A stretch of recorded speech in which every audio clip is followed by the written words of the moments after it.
Selamat siang Bapak. Selamat siang. Yang pertama, terima kasih atas kesempatan Bapak pada siang hari ini bersedia untuk diwawancarai oleh saya dalam tugas saya sebagai calon guru penggerak mewawancarai pimpinan berkaitan dengan materi 3.1, itu pengambilan keputusan berbasis nilai-nilai kebajikan sebagai pemimpin, studi kasus dilema etika.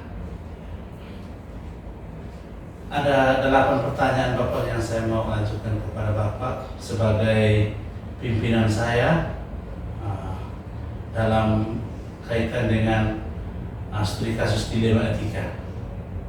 Pertanyaan pertama, saya ingin bertanya pendapat Bapak selama ini bagaimana Bapak dalam mengidentifikasi kasus-kasus yang merupakan dilema etika atau bujukan moral. Baik. Yang berhubungan dengan pertanyaan yang diajukan oleh Pak. Yang pertama itu kita melihat dari segi hukumnya. Apabila kasus tersebut melanggar hukum, maka sudah tentu ada benar dan ada salahnya. Namun jika masih bisa dikatakan benar lawan benar, maka dilema etika. Gitu ya, dengan cara menganalisis itu, dengan cara kita menganalisis apakah keputusan yang akan kita ambil antara benar dan salah atau rujukan moral tadi, ataukah benar lawan benar.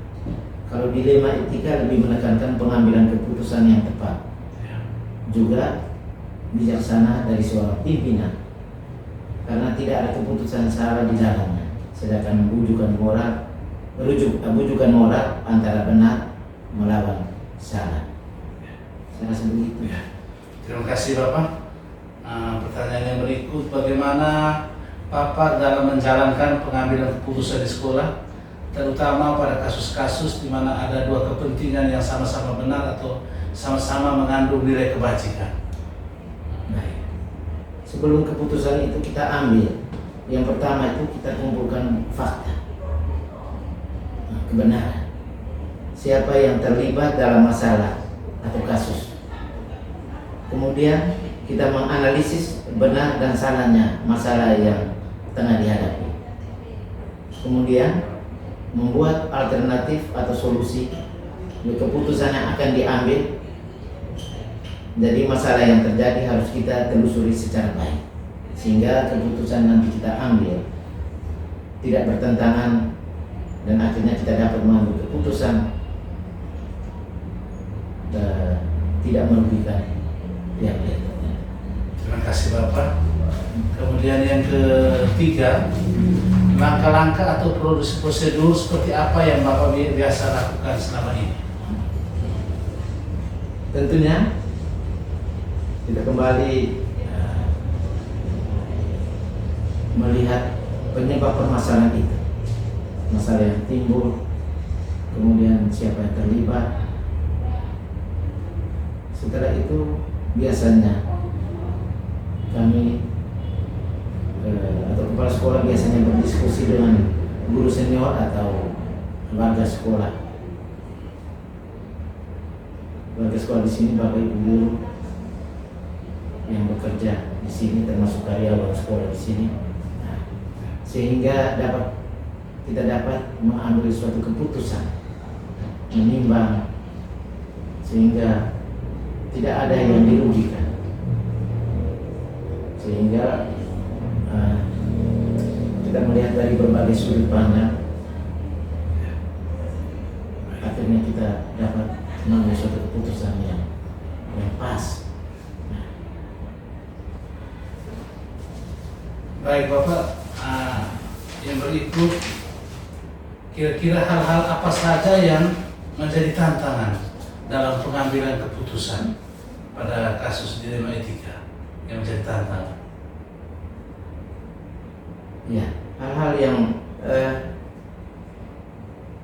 menjadi tantangan dalam pengambilan keputusan. Ya, kita mencari keputusan yang terbaik karena keduanya merupakan masalah yang sama-sama benar, sehingga dapat menguntungkan kedua belah pihak. Di saat keputusan kita ambil, kalau bertentangan dengan keputusan dari pihak tertentu, terkadang melanggar prinsip keadilan.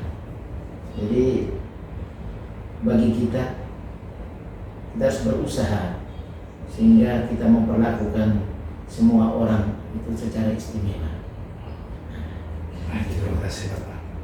Apakah Bapak memiliki jadwal tertentu dalam penyelesaian sebuah kasus dilema etika, atau apakah Bapak menyelesaikan di tempat atau memiliki jadwal untuk menyelesaikan dalam menyelesaikan persoalan dilema etika ini? Ini tergantung dari masalahnya. Kalau masalahnya ringan, maka kita langsung putuskan. Tapi jika masalahnya agak berat, maka dilakukan proses sesuai dengan tingkat kompleksitas masalah. Seperti itu. Baik Bapak. Apakah dalam pengambil keputusan ada seseorang atau faktor apa saja yang selama ini mempermudah atau membantu Bapak dalam pengambilan keputusan? Jadi kita selalu melibatkan warga sekolah, bisa juga melibatkan wali murid, juga orang tua yang terlibat di dalam komite, sehingga permasalahan kita tekan sehingga tidak ada pihak yang dirugikan.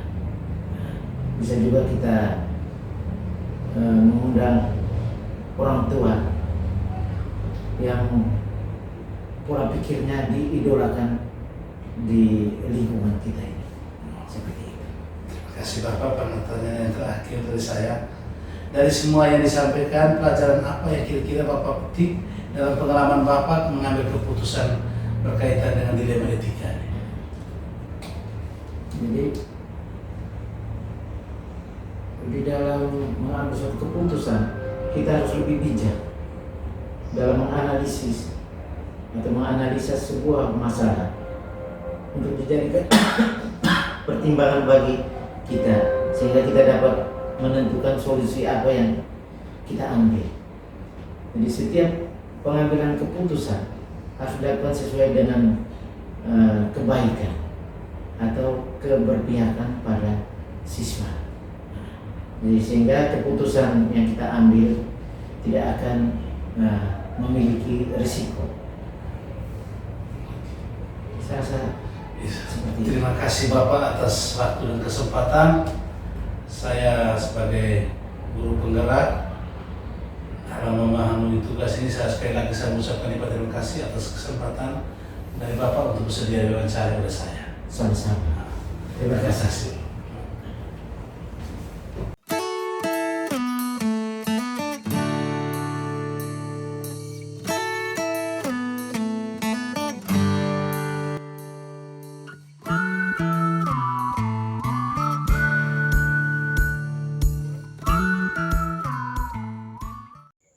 Ya, selama ini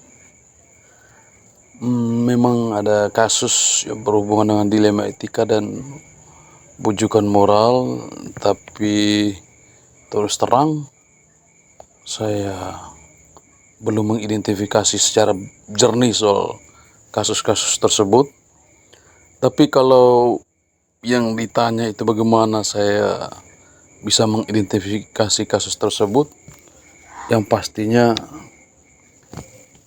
jelas saya akan mengidentifikasi ini melalui penglihatan melalui mata saya, dan perasaan melalui hati saya untuk bisa mengidentifikasi dan mengambil keputusan soal kedua masalah tersebut. Terus langkah-langkah ya seperti tadi, saya akan melakukan musyawarah dengan beberapa pihak yang terlibat dalam kasus tersebut, lalu melihat secara jernih untuk bisa mengangkat fakta-fakta yang bisa dijadikan bahan untuk bisa kita berdiskusi bersama, supaya ya saya bisa mengambil itu sebagai sebuah keputusan yang baik dan bijak.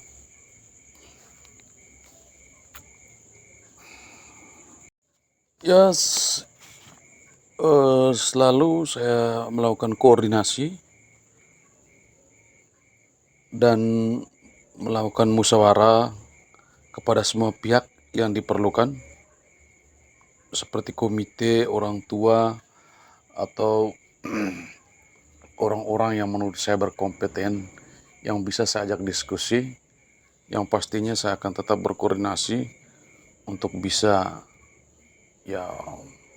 mengambil sebuah keputusan yang tepat. Mungkin seperti itu.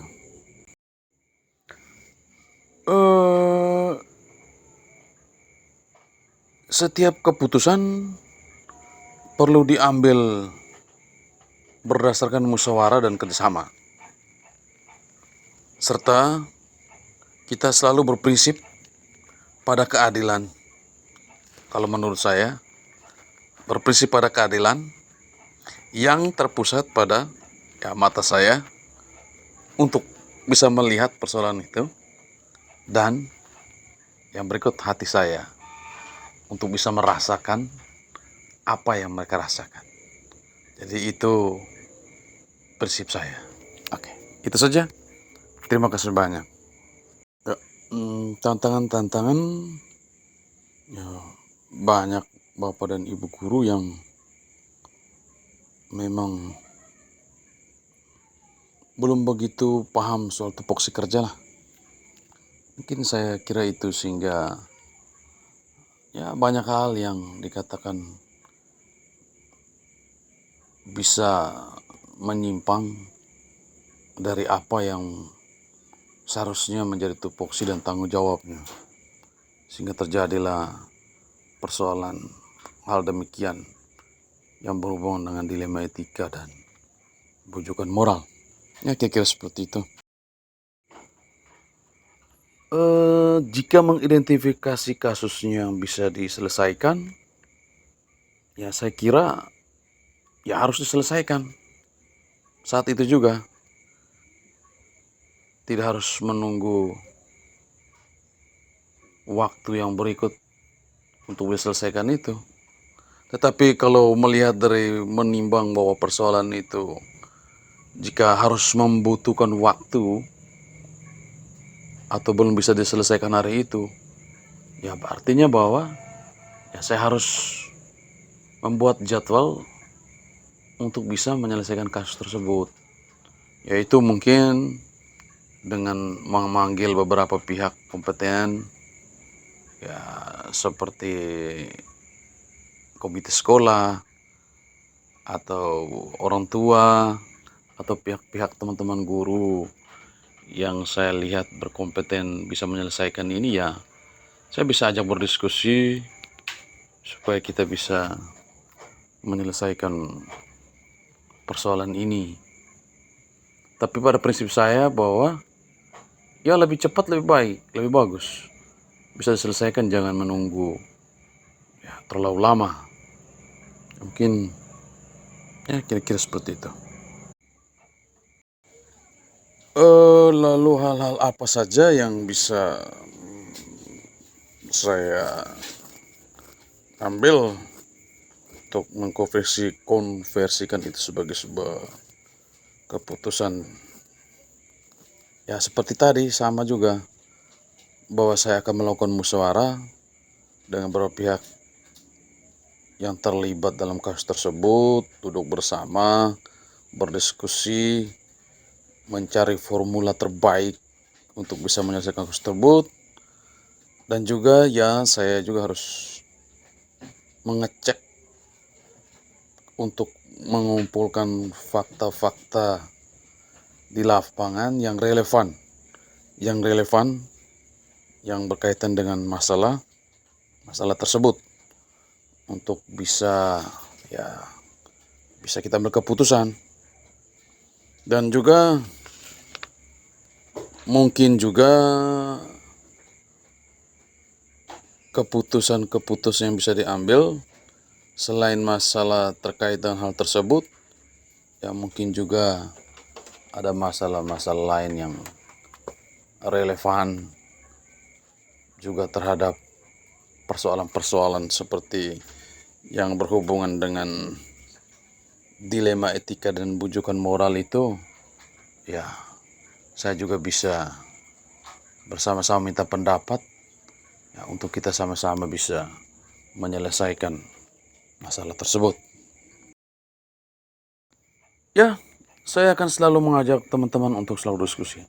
Saya selalu menempatkan setiap persoalan yang bisa diselesaikan masalah apapun, bahwa itu lebih cepat diselesaikan apabila mengajak teman-teman atau pihak yang lain untuk kita selalu bersama berdiskusi dan bermusyawarah.